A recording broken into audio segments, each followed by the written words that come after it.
All right. Welcome to the Misogi Mission Podcast. My name is Rob Olson, your host, and today's goal is to educate, entertain, and inspire you, our listeners, about fellow dads who are just crushing it out there, taking on Misogis, otherwise known as epic challenges, to raise their standards in all areas of their life. My guest today, Clark Hibbs, Texas man, ultra runner. Welcome to the show. Thanks, Rob. Super excited to be here. Love everything you're doing. And yeah, let's chat. Right on. So, fill us in. How old are you? What's your family like? What do you do for work? And then after that, tell us what your Misogi was. Yeah. So I'm 33 years old. I am a dad to two beautiful twin daughters who are 4 years old. And for work, I'm a gym owner. I own Yellow Rose Fitness in Houston, Texas. I also own Local Cove Fitness in Houston, Texas. And I've been in the fitness nutrition space for 17 years now. So it's been the majority of my life that I've been doing this. And I love it. It's really, really fun to help other people feel better. That's the main thing that I'm trying to do here. So, you have been in the fitness space, so you're probably a fit dude. But tell us, what was your Misogi and how did you come about this idea? So the Misogi that I did last year was a 50K ultra trail run in Georgetown, Texas. It was a 50K, which actually ended up being like 51.5K because if you've ever done a trail run before, they're never exactly what they are. Yeah, he's Which counting. we'll talk about how disheartened I was whenever I got to mile 31 and there was no finish line in sight.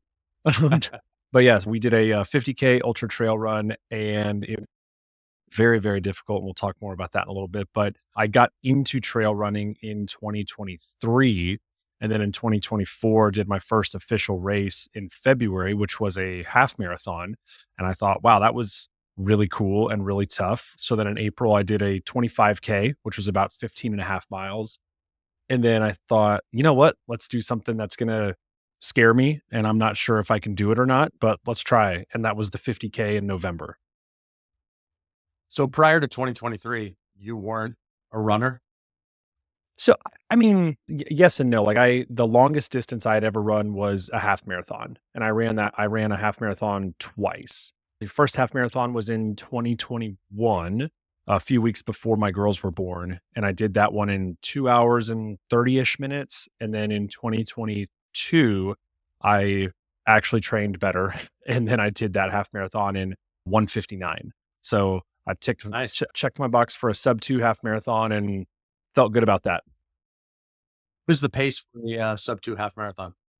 It's just below like 906 per mile. So it's not elite by any means whatsoever, but it did feel good. Felt good to get that one done. And so, you did that before you had your twins? No, so 2021, I did my half marathon. Okay. And then, so that was in January, like January 13th or 14th. And then my girls were born January 26th that year. So after that, all running stopped for a while because we were in the throes of twin life. I think having twins is probably its own Misogi. They're 4 years old now, and they're getting to the point where my wife and I are both extremely confident with like, oh, dude, we got this. Like, it's fine. It's all good. But man, those first 2 years were something else. Imagine. It's like being a new parent is hard enough, but just do everything twice, for a newborn. That's the hard part. So, I've got a bunch of kids. I've got 5 kids, and people are like, "Oh my gosh, how do you do 5 kids?" But in my head, I'm always like, "Oh my gosh, how do you do twins?" Like, I feel like Right. that's like exponentially harder. Yeah. My brother, he has a 5-year-old, a 4-year-old, and then twin 2-year-olds. And Mm. that is a whole nother thing that I don't even want to try and tackle. All right. So, from a dad perspective, walk us through, when did you start getting back into fitness training and how did you do it? Yeah, so when the girls were born, I didn't stop working out or anything like that, but I definitely tapered everything back big time. I mean, before that, I was training 4 to 5 days a week. I was taking classes at my gym. I was doing a little bit of running here and there, and it was great. It felt really, really good. But whenever the girls are born and you no longer sleep, and you barely have enough energy just to keep them alive, and then you also have to keep businesses alive, and you have to do something for yourself. So my training dropped back to 3 days a week, very, very minimal effort. I mean, I don't know if listeners are familiar with the RPE scale, but rate of perceived exertion. I subscribed to a 5 RPE for a very, very long time, which was basically like 50% effort every day. Just something that I could do to check the box, keep the momentum going, and to make sure that I didn't fall off. Cause that was my biggest fear, is that I was going to fall off of my fitness and then have to do this like giant uphill climb to get back to things. I've seen that time and time again in the industry. And that was the thing that I really, really did not want to happen whenever, I became a dad, was to feel like I had to, get back into shape. Sure, I wasn't going to be in as good of shape as I wanted to be, but there wasn't going to be this major barrier for entry as far as like getting back into shape. I think that brings up a huge point, and it's like there's periods of life where you can train harder, but then there's periods of life where call it a maintenance phase or a sustainability phase. But it's Hmm. like I find as a gym owner myself, a lot of times people fall off, they stop doing fitness entirely when life gets busy or life gets crazy. But you mentioned that you went in maybe 3 days a week at a 50% RPE, rate of perceived exertion. What's your advice to other dads who might be going through similar to get those 3 days in, even if it's at 50%? So, I mean, understanding that you're not going to train hard, right? And just like going in with that acceptance and that acknowledgement of like, no, no, no, no, no. I'm not going to get that crazy good workout that I used to, because it's unrealistic for me to get that right now. And that is totally okay. I think social media does a lot of harm to people, and for a variety of reasons. But I think one of the biggest things it does for fitness folks is there's this illusion that you should be crushing it all the time. And you can't crush it all the time. There's a reason why sports have off seasons. There's a reason why athletes peak for certain events. Like, you have to ebb and flow with your training cycles. And we like to subscribe that like life dictates our training cycles. Now, you can follow the perfect training cycle, sure, but if you have some kids, throw that training cycle out the window.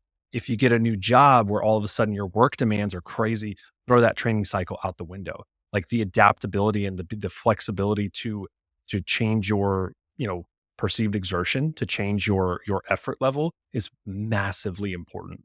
Like, massively important. I think that's probably the most important skill people can develop, is just showing up, even if it's just a little bit. My Sorry to just totally ramble on. My buddy Derek Stanley, he's an amazing trainer, and he says that the days that he's not feeling it, he goes and does at least one warm-up set. And if he does Mhm. one warm-up set and he's like, "You know what? It's not happening today," then he won't train. But every time you go and do at least one warm-up set, you're like, "Okay, I can do this today." And it's great. And you never miss a workout if you just go and do at least one warm-up set, because you can do one warm-up set any day of the week, all the time. Two sayings that come to mind from that snippet. One is the hardest part of going for a run is making the decision to lace up your shoes. I That's it, firmly dude. believe that. It's like if you can Every put your time. shoes on, get out the door, you've won. It doesn't matter what happens in the run. Like you won the battle in your mind of getting outside. And then the second thing is talking about the social media is how comparison is the thief of all joy. Yeah, yeah, It's like everything is out there and posted and people are always crushing it. Nobody has bad days. No, everybody's perfect on social media. So it's right. like Oh god. people think if they're not setting PRs, they're not, dripping in sweat after a workout, that it wasn't a win, when that's completely false. It's like if you maintained the habit of working out, and that's a loose definition of working out. Like you said, for you, when you had your twins, it was like the RPE was a 5. There are some days like my marathon training, I'll go out and I'll lace up the shoes, I'll get out the door. But if I'm not feeling it, it'll be a short 2 or 3 mile run, which in the scheme of a marathon is nothing. It's nothing. Nothing. But I maintained the habit of marathon training, right? And so I live for another day. And there's another saying that comes to mind is never miss two in a row. So never Right. miss 2 runs, never miss 2 workouts, never miss 2 healthy meals. Like, it's okay if you miss 1 every now and then, but if you miss 2, then it becomes a slippery slope of that 2 becomes 3 and 3 becomes 4. Yeah, I mean, that pendulum just starts swinging so far the other way, and, it's gonna come back with even greater force, and that can be a Mm, problem, so it's like if you have a bow, right, if you're doing archery, right, the farther you pull that bow back, the stronger that arrow is gonna go, and if you can keep it close, though, like, you're gonna be good, but let's just not get things too far out of the way, because then all of a sudden you're gonna find yourself in a world of hurt, and we don't want that. absolutely. People wake up, I say They wake up like 6, 9 months, a year later, and they're like, crap, how did I get here? What happened? How did I gain these 20 pounds? I Yeah. used to be able to do X, Y, and Z. Now I'm so much farther back, and it becomes disheartening. They're demotivated. It's harder to get started again. So like the theme is keep the momentum, even if the RPE, the miles, whatever you're training for is less. It's like just maintain a habit. Yeah. And I think one thing that we dads tend to do for sure is we get into like provider protector mode. And so the first thing that we do in provider protector mode whenever we have a new family or anything like that is we will just try and put everything else before ourselves, which is admirable. But at the same time, if you're not taking care of yourself, you're not setting yourself up for success to take care of others, right? Like it really goes back to that put your mask on before you help someone else, or if you and your wife or partner, whoever, are the pilots of the plane, right? Like you have to make sure that you're good. So that way you can take care of everyone else, right? If you're not good, everyone else is going down with you, and that's not okay. So taking care of yourself, especially during the busy times, like could not be more paramount. I mean, and one thing that I was doing was scheduling my workouts into my calendar and like blocking the time for it. And even if I just block 90 minutes and I might only do a 30-minute workout, cool, still got it done. And if you can prove to yourself that even when things are busy and crazy that you can work out, like you'll never fall off ever again. I totally agree. You're making a priority. It's like you wouldn't cancel on a doctor's appointment. You wouldn't cancel on a dental cleaning. So why are you canceling on yourself going to the gym? Why are you canceling your own run? It's the Yeah. same I like healthcare, self care. Yeah, or I'll tell people like imagine each workout is a performance review with your boss, right? Because it kind of Mm, is, if you're the boss of yourself and like you're definitely showing up to performance reviews with your boss. So like make I sure we like get there and we perform. I like that. Hadn't heard that one before. So you maintained 3, 4 days of workouts a week, RPE of 5. What was the change when you said, okay, I can increase the difficulty of my training? I can maybe add another day back in. Walk us through what that ramping back up looked like.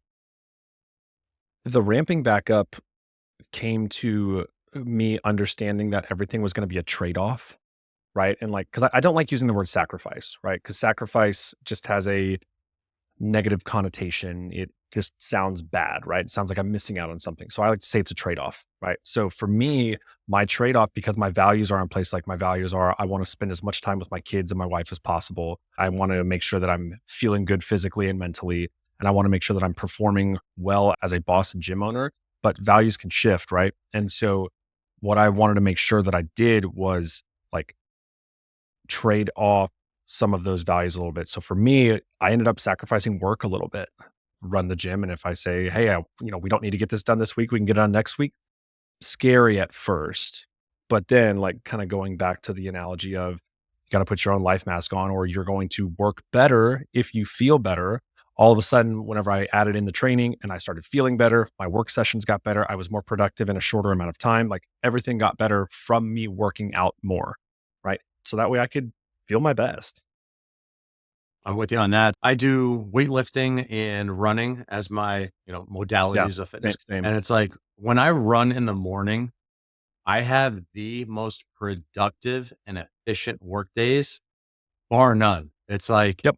if there's one thing I can do to be a better, worker, entrepreneur, employee, whatever, it's going for a run in the morning to get my blood flow moving. But then two, it's like I don't run with music or podcasts or anything. I just let my mind wander. And so that Yeah. flow Because state you're a psycho. You've wasn't been so always that way. nuts. But so I didn't start that way. That running time with no headphones, that's when I problem solve and I create because it's like there's no input to my brain. So my brain is just firing and it's anything that's floating around in there, it's trying to solve. And if there's not anything to solve, it's creating. So Yeah. that free Totally. space I found has been the most important thing for me as an entrepreneur. When I did my first marathon in 2015, I was music all the time. I was headphones in. I was hard rock. I was techno. It was whatever. It's whatever would distract me from the pain of the run. right? Totally. But then something shifted and I was like, when I'm paying attention to music, I'm not paying attention to my breathing and my mechanics. So I kind of developed this deeper sense of like, I want to say going into like an expert type desire of learning to be better for myself. So it's like I was getting runs done, I was doing them, but what was my foot strike like? Was I landing on my toes? Was it midfoot? Was it heel? Yeah. Was I pronating? Was I taking a deep breath? Were my shoulders relaxed? Was my head up? Like there's all these Just things a to think just a about. deeper, yeah. Exactly. And so I found that when I removed the headphones, right? It's that Mm, external stimulus, just removing it. And so I was like, you know what? And it wasn't like a black and white switch. It was like, okay, I'm not going to go out with headphones today. And then next time I would, the long runs, I would keep the headphones on. But if it was like a short or medium, I would go no headphones. So it was a gradual build. But again, it's like I find it to be one of the best entrepreneurial decisions. And for as a runner too, it's made me a better runner. But like taking those headphones off, man, game changer. I raced, but whenever I got to like mile 24, my headphones died. And so I was like stuck with my thoughts in the depths of this hellacious thing, like fully experience not only everything else that's going on around you, but you get to fully experience yourself as well, Mm. which and a lot of people, a lot of dads, parents, they don't want to do that. They don't want to fully experience yourself. Why? Because it's uncomfortable. It's very, very uncomfortable to experience your thoughts and your feelings and your emotions, because then you have to confront that and decide, what am I going to do with those? Am I going to discard them and push on, or am I going to lean into those and give in? Like, what is that going to be? And so the headphones, I mean, for sure, I call you a psycho, but it really is actually just like extremely powerful that you're able to do that. So bravo to you. I'm going to keep my podcast Hey, going bro, for most of my training, but it is beneficial. you But may. well, you know, I like whenever I'm running, I find that it's like a really, really great time for me to tackle two things. I can tackle some fitness, and I can also tackle some professional or personal development by consuming some good content. So like when I'm running, I rarely listen to music. I'm usually listening to a podcast that I've wanted to, or I'm listening to an audiobook that I've been wanting to read, or whatever. So I try to like kind of stack those two things at a time. But also I've done some no headphone runs. I get out the door and, I get the dead noise and they're just gone. And those runs are really nice too, because you have to feel yourself, every part of you, and understand what's going on around you. And it's uncomfortable, but that's how you get better. Change is on the other side of being uncomfortable. I love how you phrase it as experience yourself. And I feel like in Yeah. today's day and age, when we're bombarded with notifications and social media, your phone's always in your pocket, Stimulation. Yeah. stimulation overload, and it's all external. And there's very rarely time set aside for individuals these days to go internal. And Mhm. actually, that's a phrase that I would use when I was in the Navy. I'd say I'm going internal because whatever was happening was so hard that I didn't want to focus on any external communication. It's like I need to focus on the decisions in my mind and make sure I'm choosing the right decision to get the right outcome. And if I have things distracting me, nowadays, phone distraction, you know, other things, TV distraction, radio distraction, I can't as well control the outcomes without processing those thoughts. Yeah, dude. And like, unfortunately, as well, I think a lot of people will turn to external substances to try and distract as well. I mean, they're looking at, crazy caffeine intakes every day just to try and like get that stimulation to get things done, even though what they're really doing is just fueling some unattended anxiety. Or, and because they're so hyped up, by the end of the day, they switch to booze to try and slow themselves down. And then because they've been boozed up, they sleep like crap. So the next day they do more caffeine. And it's just this like really, really vicious cycle that if people just kind of slow down a little bit, right? Slow down a little bit, go internal, and, you know, realize, are the decisions that I'm choosing, are the behaviors that I'm choosing to engage in getting me where I want to be? Well, if the answer is no, then let's engage in different behaviors.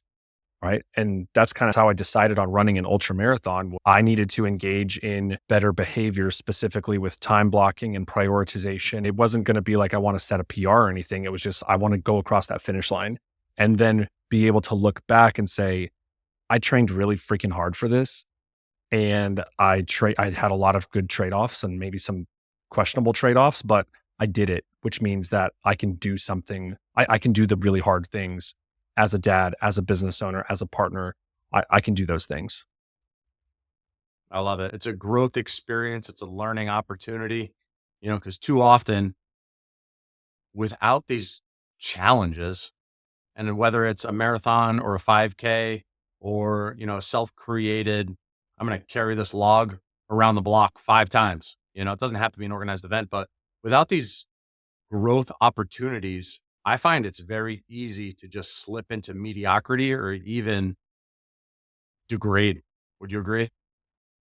Yeah, and I think that's where we need to kind of be careful too, though, because since like we talked about seasons of life, like sometimes mediocrity might be the season of life. Also, the way we talk to ourselves is really important, and the way we narrate our seasons of life is important as well. And so, you know, I like being okay with saying like, hey, yeah, it's a little bit of mediocrity right now, and like let's call that sustaining, but then also setting a target for like, okay, when am I going to get back to things?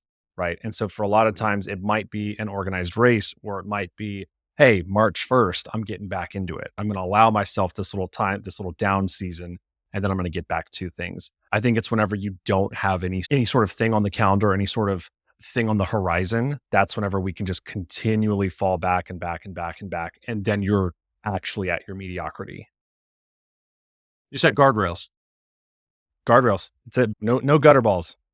We might not be throwing strikes, but we're going to knock a few pins down. That's perfect. And I That's it, totally dude. agree because in my life, I was a Navy SEAL. I run ultra marathons. People are like, oh, Rob is a super disciplined, motivated, like the guy just gets after it. But I'll tell you what Clark just said is so true, even in my life. I don't sign up for a race, whatever it is. I don't run as much. I fall back on weaker habits. I don't work out as much. Nutrition Mhm. becomes a little bit more lax, but I use these races, these events as guardrails to keep me on the habits and systems that I know will keep me moving forward, both personally and professionally, all areas of life. Absolutely. I mean, after the ultra, I was like, I'm never doing that again. I'm never running a race again. Like that was awful. Like this is horrible. And that was the end of November, and I don't have anything on the calendar yet. And I've definitely noticed myself like my guardrails are getting wider and wider and wider, and and that's not what I want. So I'm going to get something on the calendar. It's probably not going to be a 50K, but I'll get something on there just to kind of get me back into it. Because thinking back, where I was my best was whenever I was strength training 3 to 4 days a week and running 5 days a week, right? I agree. I was in such an intentional state of mind, right? Like we're doing a habits kickstart at our gym right now, and like the word that we're really leaning on is intentionality, because everything has to be intentional. And I find that I am my best self whenever I am being the most intentional and proactive. Whenever I am being reactive and I'm trying to put fires out rather than make sure I build stuff so they don't catch on fire, right? That's whenever I feel my worst. So getting back, setting up some structure, setting up those guardrails, like bringing those guardrails in, that's really what I'm looking to do. So I've noticed I've been doing these since 2015 for the most part, and I'll sign up for an event typically in January. That's when I pick something for the year.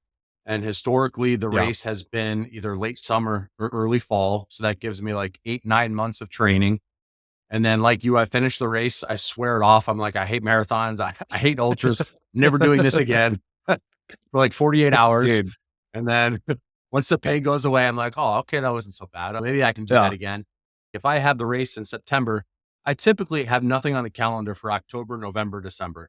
And that aligns Right. nicely with holidays, family time, slowing down. Yeah. It's like I know that season for me, the fall, is a little bit of recovery. And, I'm not And it's pushing boundaries in those 3 months. in Texas, we kind of have to flip that around a little bit because we can't be doing our peak mileage in the summertime. Mm. Eh, It's brutal. We're waking up and it's 92 degrees. Like, no thanks. I'm going to go get on a treadmill, and I don't want to be on a treadmill. So the majority of the time, we'll try and find some sort of race in November, December, January, February, that time frame. So that way we really kind of start our training at the tail end of summer, train through the fall, and then we Mm. can use the spring or summer as our little off season. But yeah, same sort of thing, dude. Like just making sure that we're staying intentional with everything and having the ebb and flow of seasons of life where you can push hard and then not and then recover. So what was the race you did prior to the 50K? Was it the half marathon 20, or did you do a marathon? I did a 25K. I'd 20. actually marathon before I did my ultra. So I Mm. got to 26.2 on the trail and I was like, woohoo, we did it. Now 6 more miles. Here we go. And my rationale What behind made that you make is, that leap? yeah, I wanted something really hard. Like I did the 25K and I was like, okay, that was very manageable. I did the 25K with minimal training, like no program, no anything, just kind of like, all right, I'm going to do a long day, a short fast day, some interval days. And that's kind of it. And, had success with it. Really, really enjoyed being out on trails Mm. versus running on the road or, concrete running or treadmill running, like, ugh. But being out in the trails, out in nature, constantly having to look around, constantly keeping your feet or keeping your eyes 10 feet in front of your feet. So that way you're not eating it. I felt a really deep connection to nature, to myself, to just everything. And I said, you know what? I did that for 25K. We can do it for 50K. Let's just try. And, part of the Misogi aspect is like a Misogi should be something for you that you're kind of like 50-50 on if you're going to complete it or not, right? It needs to scare you. It needs to be really hard. It should make other people go, "What? Why would you do that?" That's just going to help fuel you even more. And then when you get to the other side of it, or if you don't finish it, you will have learned so much. And it's a win either way. Taking on a challenge is a win either way. If you succeed or if you fail, like it is nothing but a win. Let's go for 50. Let's do it. How do you think? So obviously, mindset is so much of this. You said you wanted to pick a harder event and you saw it as a win win. I don't think Right. that's a very common mindset. Is there anything that you can tell them? Like, if someone was listening, they're like, oh, I want to do a marathon, but they see it as a win lose. Like, either I do the marathon and I win, or I fail during training, or I don't finish the race. And they see it as a coin toss of win or lose. What would you say to them to help get them to see it as a win win? I would tell them that they're looking at it in a sort of scarcity mindset rather than Mm. a growth or abundant mindset. Because I look at things going, hey, if I don't win or if I lose, I am learning, right? I am learning. I am building evidence and building experiences to better prepare me for the future. Because at the end of the day, everything is a long game, right? Like, and we just need evidence to help us take on those challenges in the future because you're always going to have challenges that you have to do. They might not just be physical tasks, like there's going to be other challenges. One of the best things that's ever happened to me was I started a second gym about 20 miles away from my current one and it bombed so hard and it was such a miserable failure and it was probably the best thing to happen to me on my entrepreneurial journey.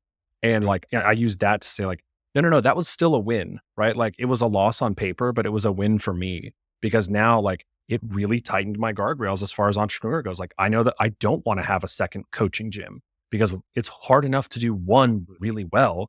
It's almost impossible to do two at the standard that you really want. So that has helped me be more disciplined in my financial and my entrepreneurial decisions. So yeah, it wasn't a loss. It was a big freaking win. And the same thing, like if I would have tapped on that, 50K, I would be like, okay, cool. Let's look back and see why this happened, right? And what happened and how can I make it better? Maybe my Misogi is something else, but it's just going to help you win either way. So everything's a win-win. Fantastic. I mean, I completely agree on all points that you said. So you said, maybe this isn't for me, right? So, like, there's probably a lot of dads listening and they want to do an epic challenge, but they're not sure what to do. Maybe they're not runners by trade or they haven't found the level of running yet. Yeah. Say they pick a half marathon as a goal. And what's the difference between saying, this isn't for me, I'm going to tap out, or I need to keep pushing and keep developing my skills to try to accomplish the task. I think that comes back to a internal look at like, what do I really value? What do I need to work on? Right? What are the things that I need to do? Because like your Misogi doesn't have to be an ultra marathon, right? It doesn't have to be a half marathon. That is a pretty easy barrier for entry, because it's like, oh, cool. Yeah. Run a really hard race. Like, duh, like, or what it's going to be for you. But someone else's Misogi could be, hey, I'm going to look at my bank account every day for 365 years. So that way I am no longer scared of finances. Right. And having more of a Misogi mindset about things that scare you is how you can really find something. Now, like an epic challenge, I think an epic challenge should be something that you enjoy, but it should be something that, I mean, mostly not cuss, but if you need to cuss, go for okay, it to okay, get the that's point across. well, it's not to get the point across. It's just I have a sailor mouth, so I just I try not to. But I think with your Misogi, it should be something you enjoy, so that way you kind of get excited about it. But then it should be something that is really, really scary too. Like the thought of it. I mean, I know Jay Rhodes, right? He did like a 4-day backcountry wilderness trek.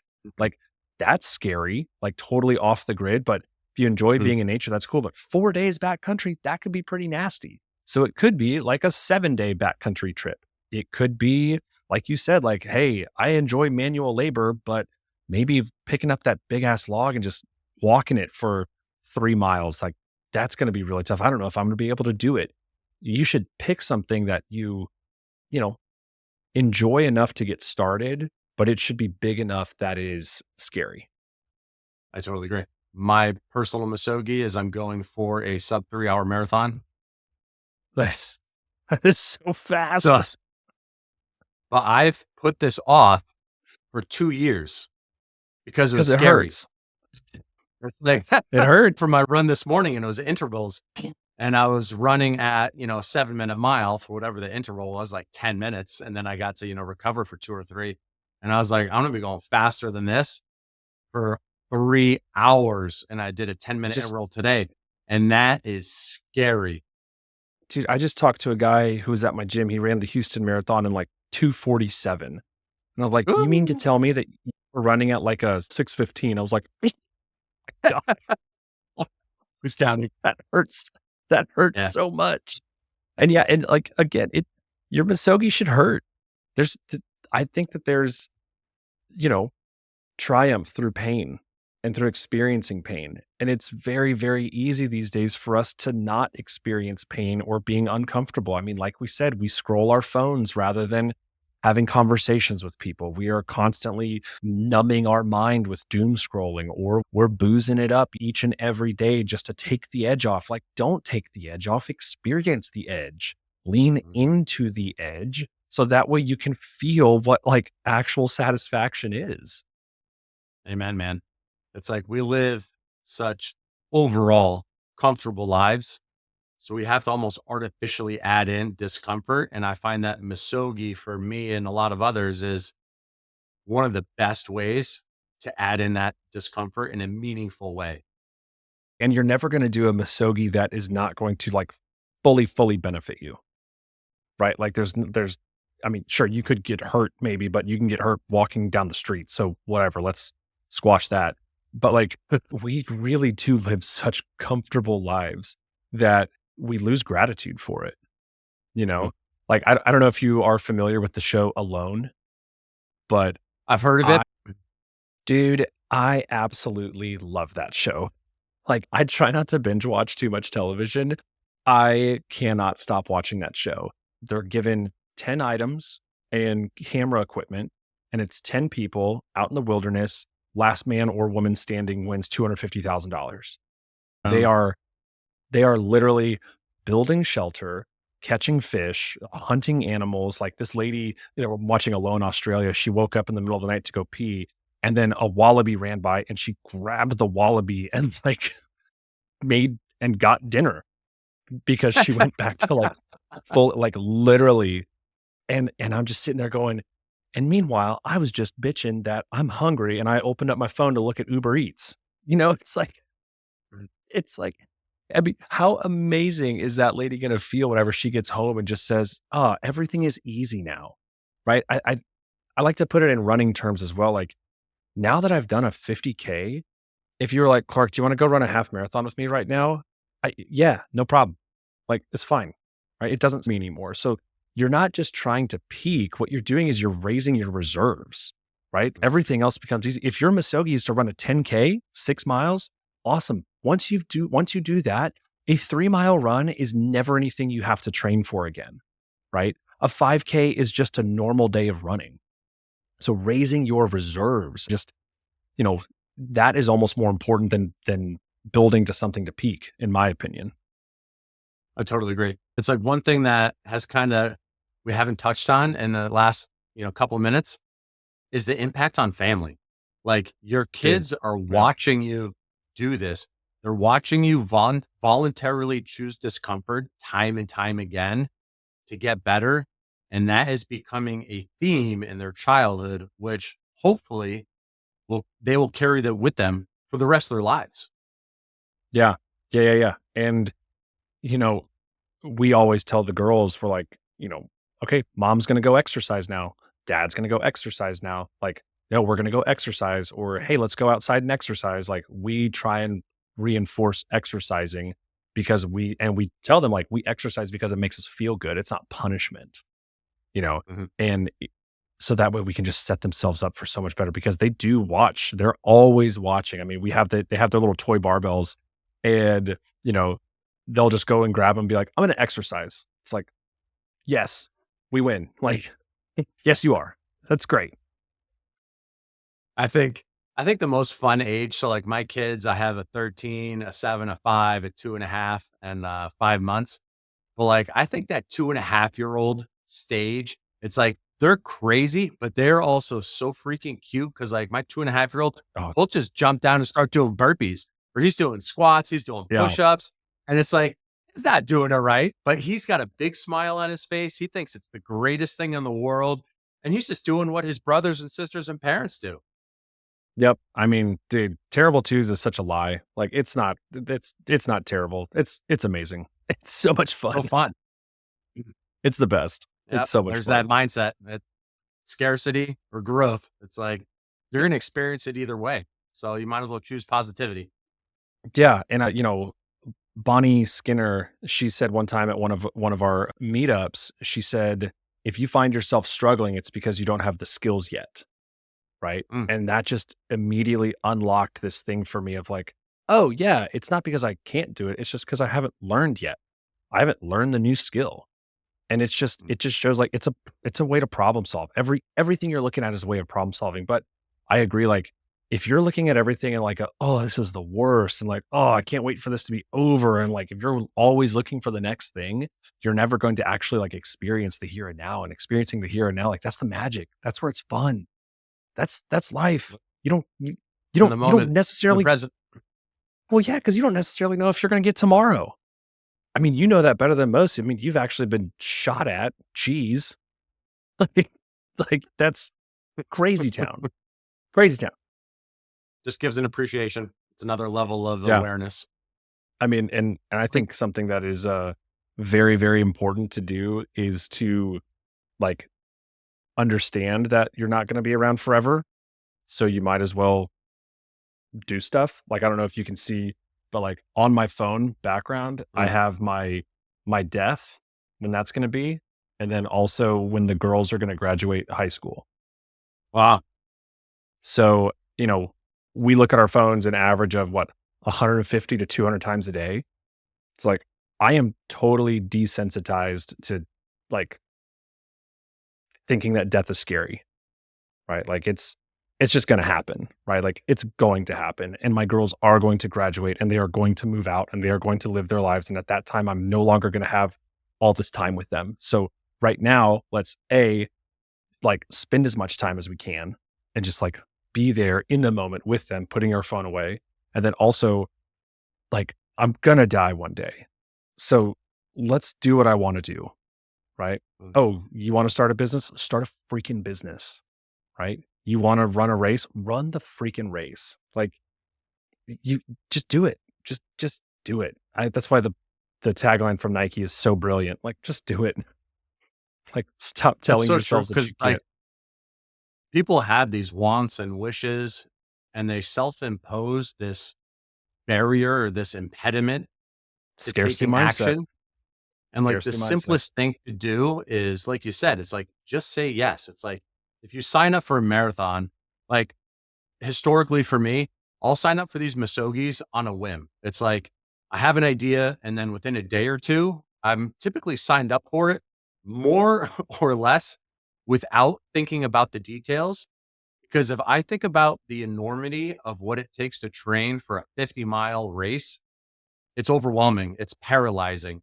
But I sign up without thinking about that, and then I allow myself to, like, look maybe a week or 2, maybe a month at most into the future for my training purposes, and then I just start taking action that day or the next day. I'm gonna go run 2 miles. Oh, I got 2 miles. Next time, two I and a half know. miles.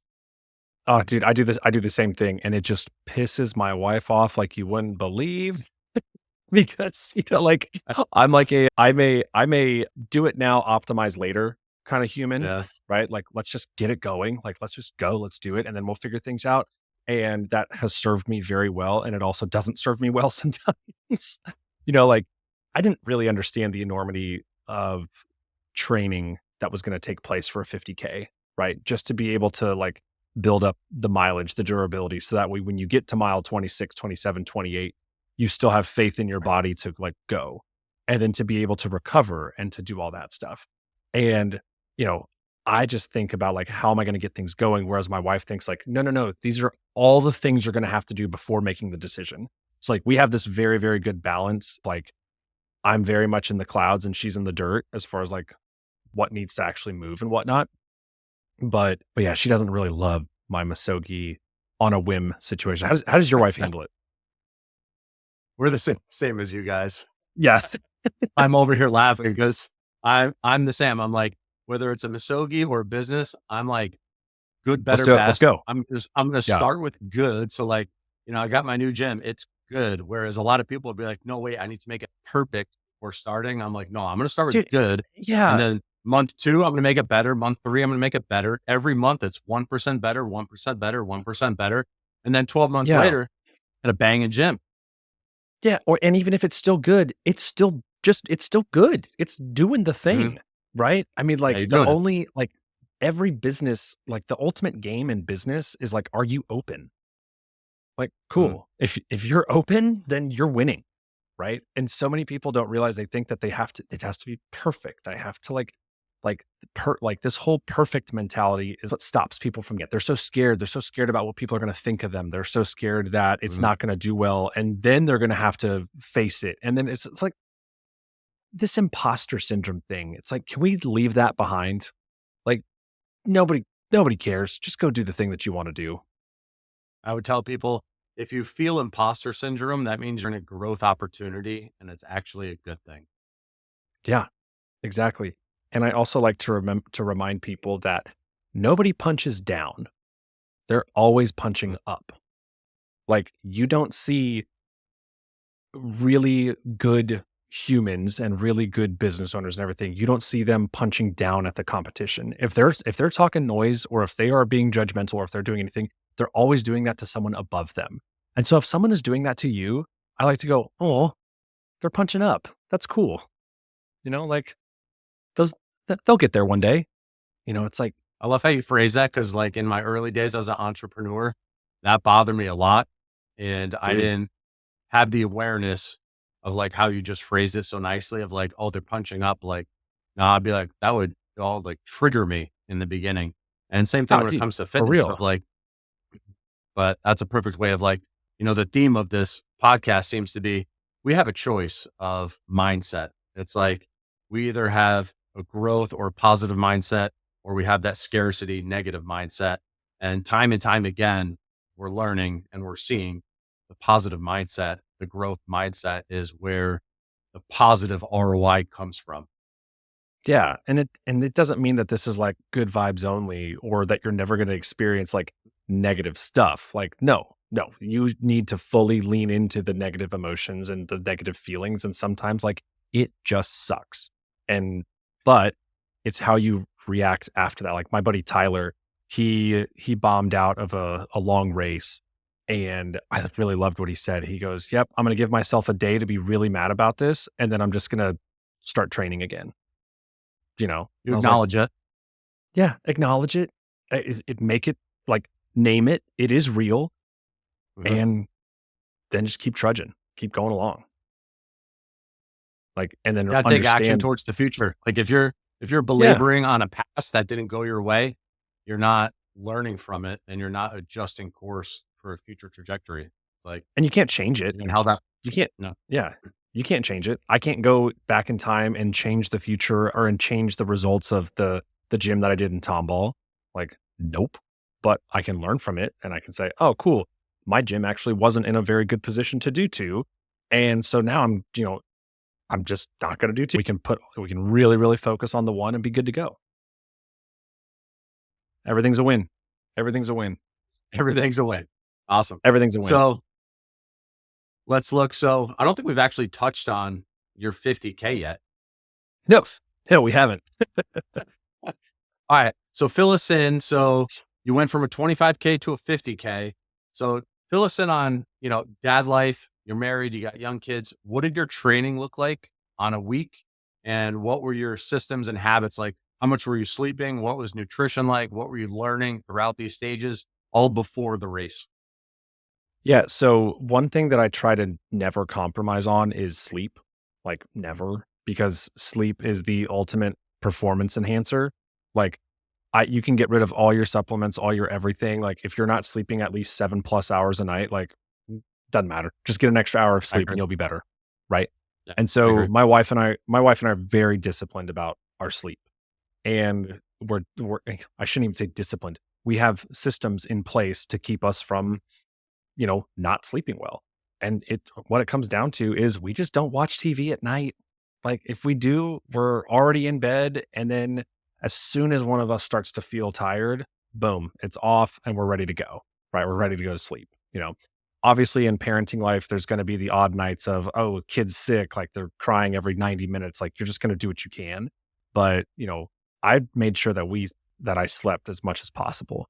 So sleeping with that, and then like we talked about in the early bit, is making those trades. And so I looked at my schedule and said, where can I fit, my runs in?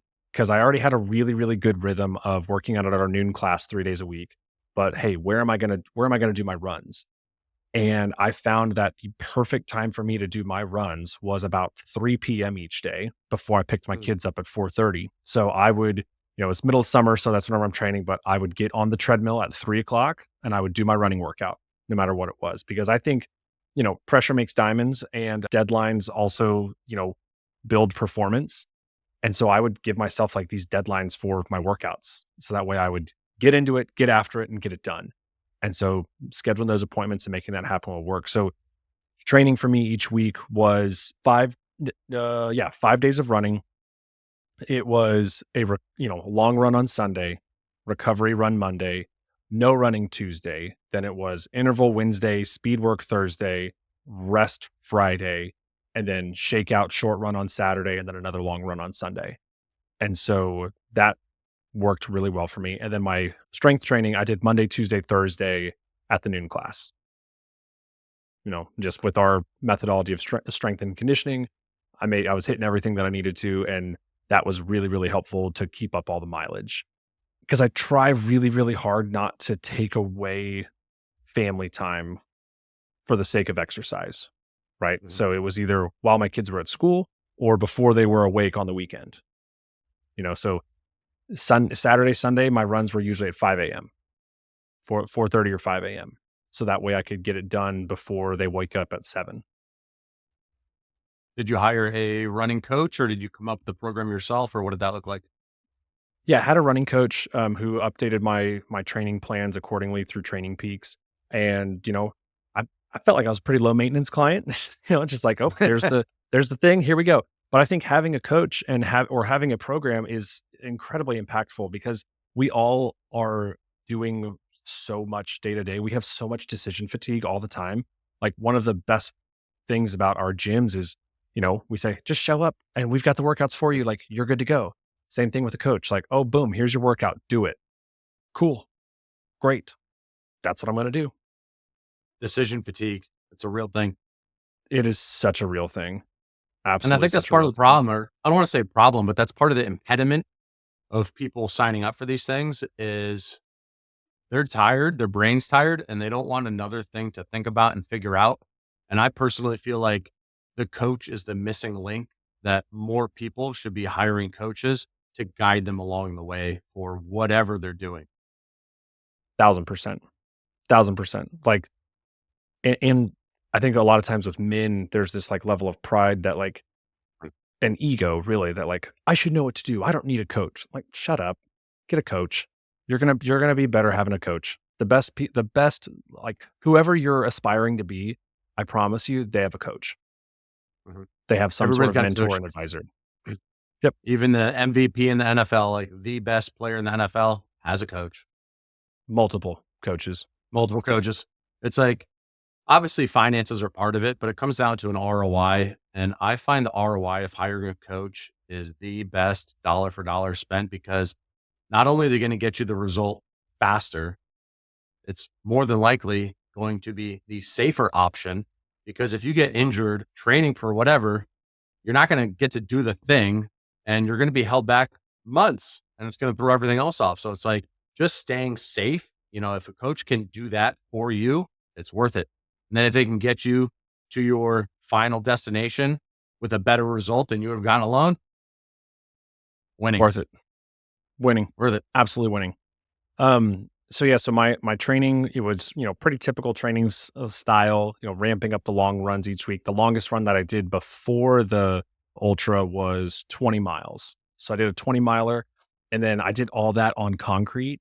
And Mm, dude, my feet were messed up for about 4 or 5 days. I actually went to see a physical therapist, and they did a cuboid width sort of thing, just trying to like set the feet back in place a little bit more, which helped out. But then I got a little scared of like, okay, am I going to do this again? Because like that was so much pain.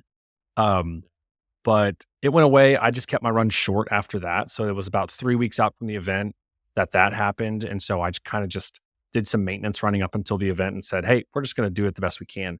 Um, 2 days before the event, my one of my daughters got really sick, and not really sick, but just like had the cold, had the snot, and they're still too young to like understand that like it's gonna be okay. So she's waking up every 90 minutes.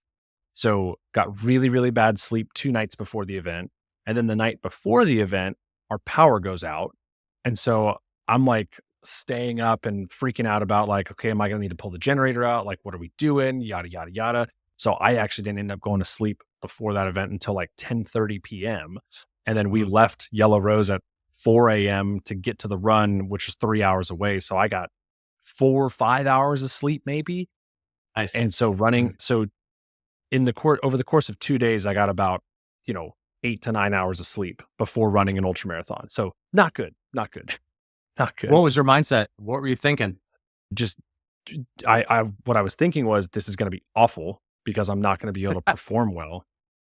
Right. I'm like, I'm feeling terrible. Like, and the last thing you want before you're doing a big long run is to have, grams of caffeine in your system, not just milligrams. But I definitely had to make the mental switch that, okay, cool. This is not going to be a good run.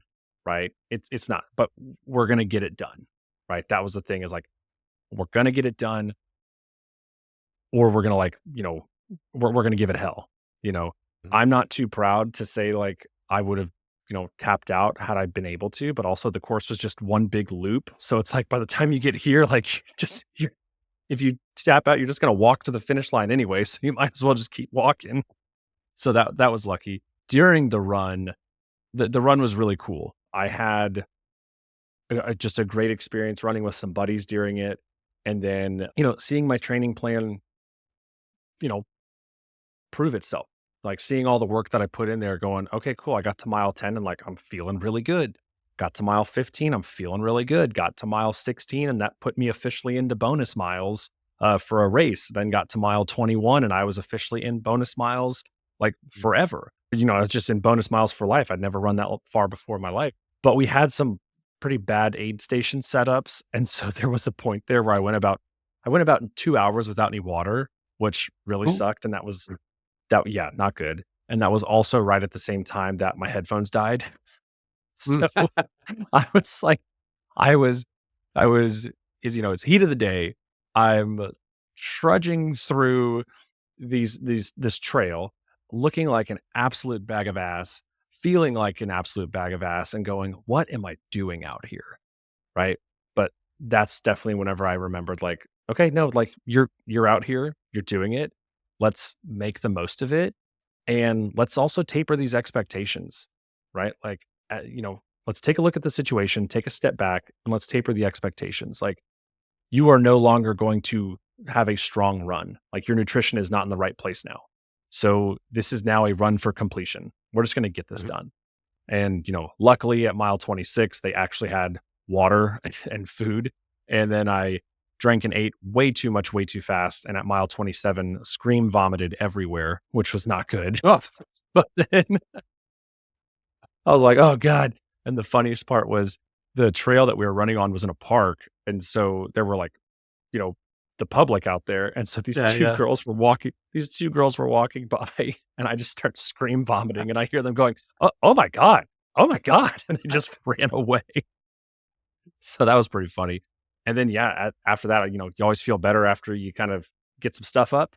And I just, slow jogged it in. I mean, I was probably running an average of like a 14 or 15-minute pace because I was doing 1 minute of running, 2 minutes of walking just to get through it. Did you have that strategy going into it, or did you make that up on the fly? I made that up on the fly, and if I were to do another one, I would definitely go in with a better strategy. My buddy Christian, he had a solid strategy from the very beginning of I'm running for 5 minutes, I'm walking for 2. And Mhm. like we left him in the dust at the start line. And he was like, I'm good, got my strategy, it's all good. And I'm like, okay, dude, whatever. And like we're just cruising along, going. Mile 14, all of a sudden I hear, hey guys, and he just like cruises past us. I was like, what the Mhm. hell? Like, how'd you do that? And, strategies work. Strategies work. That's for sure. So I think Strategies, mindsets, all in the brain. well, and committing to it too, committing to the Yeah. strategy. But yeah, I mean, at the end of the day, like all of this is just in the brain for sure. So much of So, it. like, people have, the social media comparison. And they're like, oh, an ultra marathon or oh, a marathon or whatever distance. And they see the photo at the finish. Like, oh, incredible. And like, it is applause worthy finishing, but people don't realize during the event, there's running, there's walking, there's jogging, there's stopping, there's eating, there's drinking. You're not Yeah. running an ultra marathon from start to finish. Like, No, there you're are a few antelopes that will do that and like freaks of nature type, but 90% of the people out there, it's a walk, it's a jog, it's a run, it's stop, refuel, eat, drink. You're I mean, moving. Like, it's not what yeah, people think it is. ultra running on a trail is basically just aggressive hiking. That's all it Yeah. is. It's just aggressive Awesome. hiking. Like you run the flats, you jog the flats, you let your body Yeah. sort of fall down the hills, right? Controlled fall down the hills, and then you walk the ups. Like you walk the climbs. Like cuz it's just so brutal. But yeah, no, I mean, I think my Garmin, I think I did the ultra in 7 hours and I think I had 3 hours of run time and 4 hours of walk time total. Right. I mean, there was that time between mile 22 21 to 26, so those 5 miles that I literally walked. I walked the entire way because I had no water, right? I had no water, had no nutrition, so I was like, "Let's just go into preservation mode here and just walk." And so that was, if you're walking, I was walking at about an 18-minute pace, so right there, that's, close to 90 minutes of just walking. Mhm. I mentioned that you yacked at one point. Did you have a nutrition strategy going in, or what was your plan for that?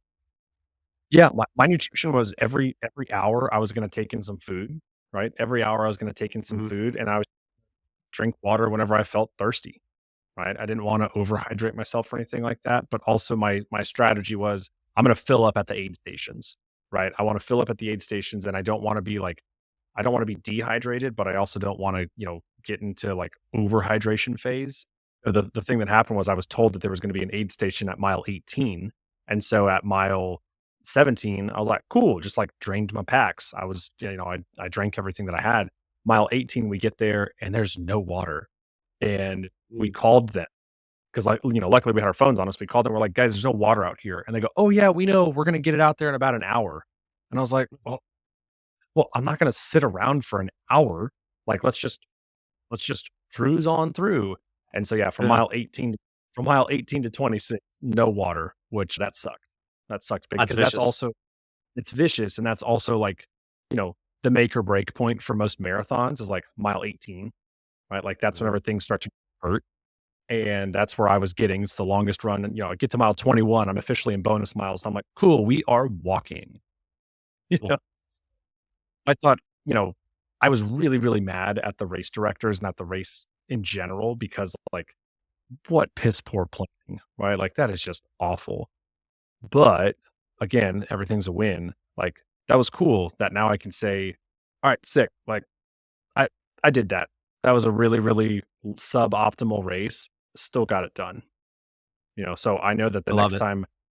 the next time I'm like, man, I am so thirsty, or this is so miserable, or this is so grueling. I'm like, no, it's not. That was grueling. Right. Like, again, raising those reserves by exploring the peaks, you're raising those reserves. What's the saying? We fail at the margins of our experience. So like Yep. that was a margin growing experience for you.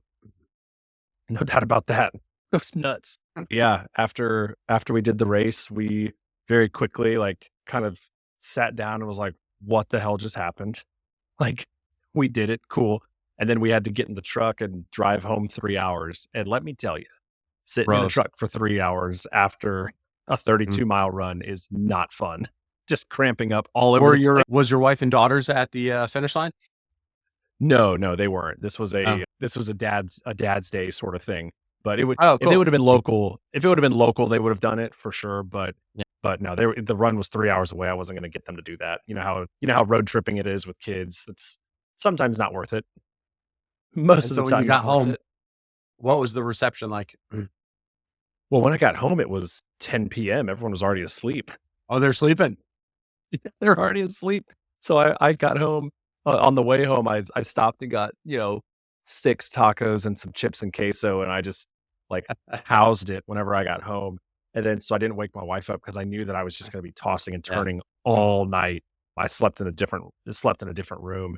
The next morning was really cool, though. We talked about it, the girls asked me all about it. They said, "Did you run your race?" Which was really fun, and, yeah, it was, they see that dad does hard things. They see that mom, goes and works out and takes care of herself. They see us eating right, and they're set up for success. I think. Hopefully, we'll see. I'll mess them That's the up some goal. other ways. I'll mess them up in I other mean, ways. I feel like that's the overall goal is like for us to grow ourself, right? And then impart those lessons on our children, hopefully grow the next generation stronger than Yep, us. that's it. We have our job is to be better than our parents and to help our kids be better than us. Nice. So let me ask you if you came across a dad and you're having a conversation and he's like, "Ah, I've been thinking about doing a half marathon this year, but I haven't pulled the trigger." What would you say? Sign up right now. Like, I'm telling you, get your Right phone out and now. sign up right now. Right now, do it. Because, like, the thing that frustrates me more than anything as a gym owner is whenever people say, it's going to be really busy these next few months, so I'm going to pause my membership and then I'll get back to it whenever things slow down. And it's like, guess what, everyone? Like, it never slows down. Life never slows down. There's always going to be something. There's always going to be holidays. There's always going to be work. There's always going to be stress. There's always going to be everything. So it's like, if you can sign up for a race and if you can train for a race, even if it's not great, but if you can just train for a race, you now have evidence. You can prove to yourself that you can do it even when things are difficult, right? It's like when your schedule is crazy, that's whenever you should be working out the most because then you're never going to fall off after that. You will squash that excuse forever. Totally agree. Everybody's busy. Yeah, Nobody has magical everyone. free time. They're like, oh, I'm going to go to the gym for 2 hours today because I have free time. Nah, it doesn't exist for anyone. It's like, Nope. there's a new guy at my gym and he's probably, I think he's 58 years old, very successful entrepreneur. And every time he comes in the gym for 20 to 30 minutes, every time.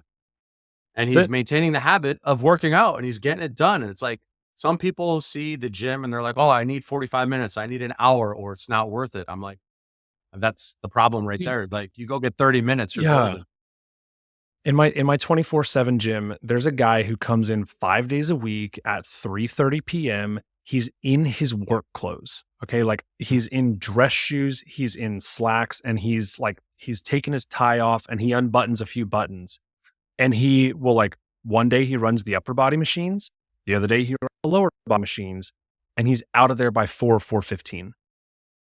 Awesome. Like, he doesn't even change into workout clothes. He's like, "What's the point? I can just work out in these and be fine." Mhm. And it's like, "Yeah, you're right. It's cool. You don't have to be fully optimized to get your stuff in." Like, that's the time that works for him. That habit is set. He is locked in. I love it. That's so cool. That is awesome. Well, Clark, is there anything that you want to leave the listeners with at this point? You know, there's probably lots of things, but I've probably talked way too much to you already today. You know, if you think that I told myself for a long time that I was not a runner. I used to Mhm. say, anything over 5 reps is cardio, and I don't run, I don't do this, I don't do that. Like, the narrative that you tell yourself is so much more powerful than you think. And if you continue to tell yourself that you can't do those things, you're right. But the thing that you're thinking about doing, somebody has done it. And somebody who probably isn't as successful as you, however you want to say successful. Like, there's someone who hasn't had to overcome as much as you, that's doing those things. So, like, there's so much evidence out there that you can do it. So do it. Is it going to be easy? No, it's not. Are you going to be so damn happy that you went on the journey and that you eventually did the thing? Yeah, it's life changing. So do the hard thing. I totally agree. It's all about the narration in your own head. My favorite books is Breaking the Habit of Being Yourself by Joe Dispenza. He breaks Mm, down of you need to get into your subconscious like a computer and rewrite the software of your head to overcome these limiting beliefs. And it's so true. It's you either think you can or you think you can. You're gonna be either way. So you might as well think you can it's right either and way. start taking steps forward toward your goal. So awesome, Clark. You're the That's man. exactly it. Dude, really, really appreciate you having me on. I'm excited. That was a lot of fun. Yeah. Loved having you on. Great stories. You're a inspiration, killing it as a dad, husband, and entrepreneur. And I think our listeners get a lot of value out of that. Dude, appreciate you, Rob. Thank you. And likewise to you. I'm excited to see your continued success and can't wait to see that 2:59:59 time. Yeah, buddy. Still All sub right, still sub 3.